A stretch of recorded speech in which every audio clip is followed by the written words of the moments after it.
জগতে এমন একটি শক্তি কাজ করছে, যে শক্তির মাধ্যমে গ্রহ নক্ষত্র, সূর্য চন্দ্র, জল স্থল বাতাস পরিচালিত হচ্ছে, একটা নিয়ম অনুযায়ী পরিচালিত হচ্ছে। সেই শক্তি সমগ্র প্রাণী জগতের কল্যাণ করার কাজে পরিচালিত হচ্ছে। পৃথিবী সৃষ্টি হইতে আজ পর্যন্ত সবই সেই শক্তির দান। যে শক্তি কাউকে আলাদা আলাদা চোখে দেখে না, সবার প্রতি শুধু দয়া করেছেন, প্রেম করেন, করুণা করেন, ক্ষমা করেন। যদি ক্ষমা না করতেন, অন্যান্য গ্রহের মতোই পৃথিবী প্রাণহীন হয়ে যেত। জল, অক্সিজেন, খাদ্য সমস্ত প্রাণীদের জুগিয়ে দিচ্ছেন। আমরা কত ভুল করি, পৃথিবীকে দূষিত করি, কিন্তু সেই শক্তি আবার পৃথিবীকে শোধন করার চেষ্টা করে। আমরা বলি সুনামি, ভূমিকম্প কেন হচ্ছে? আমরা বুঝতে পারি না, এটা সেই শক্তির নিয়ম। আমরা দূষিত করি, তিনি শোধন করেন সেই শক্তি বা নিয়ম অনুযায়ী। তিনি আমাদের ধ্বংস করতে চান না, আমরাই আমাদের ধ্বংস ডেকে আনি। আগুনে হাত দিলে হাত পুড়বে, এটা সেই শক্তির নিয়ম। তোমাকে তো বলেনি আগুনে হাত দাও, তুমি হাত দিলে হাত পুড়বে, এটাই নিয়ম। এখানে দয়ার কোনো বিষয় নেই।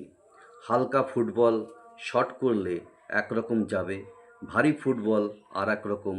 আর ব্লাডের সমস্যা যদি কোনো ঘাটে উঁচু হয়ে থাকে, তবে সেই ফুটবল এদিক ওদিক করে কোন দিকে যাবে, কোনো দিক ঠিক থাকে না। আমরাও পৃথিবীকে বোম মেরে চ্যাপ্টা বানাবো, না গর্ত করে দেব, না টেরাবেঁকা বানাবো, আমাদের হাতে। পৃথিবীও তার নিয়ম অনুযায়ী তার মতো ছুটবে। সৃষ্টির রহস্য যেমন কেউ জানে না, অনুমান করা হয়, ধ্বংসের রহস্য কেউ জানতে পারবে না। সুন্দর পৃথিবী পেয়েছেন, সেই শক্তি যাকে ঈশ্বর বলা হয়, তাকে ধন্যবাদ দিন।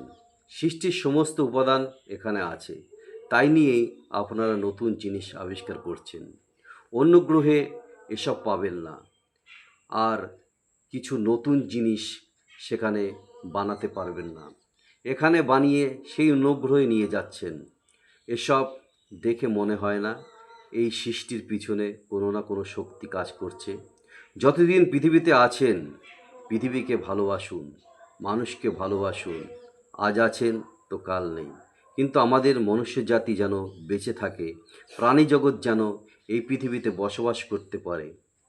যিশুকে দেখুন, ক্ষমার বাণী প্রচার করেছেন, মানুষকে ভালোবেসেছেন, দুঃখী দরিদ্রকে সেবা করেছেন। মাদার তেরেসা, ভগ্নী নিবেদিতা মানুষের সেবা করেছেন। আরও অনেক মহামানব আছেন যারা কেবল মানুষের কল্যাণ করেছেন।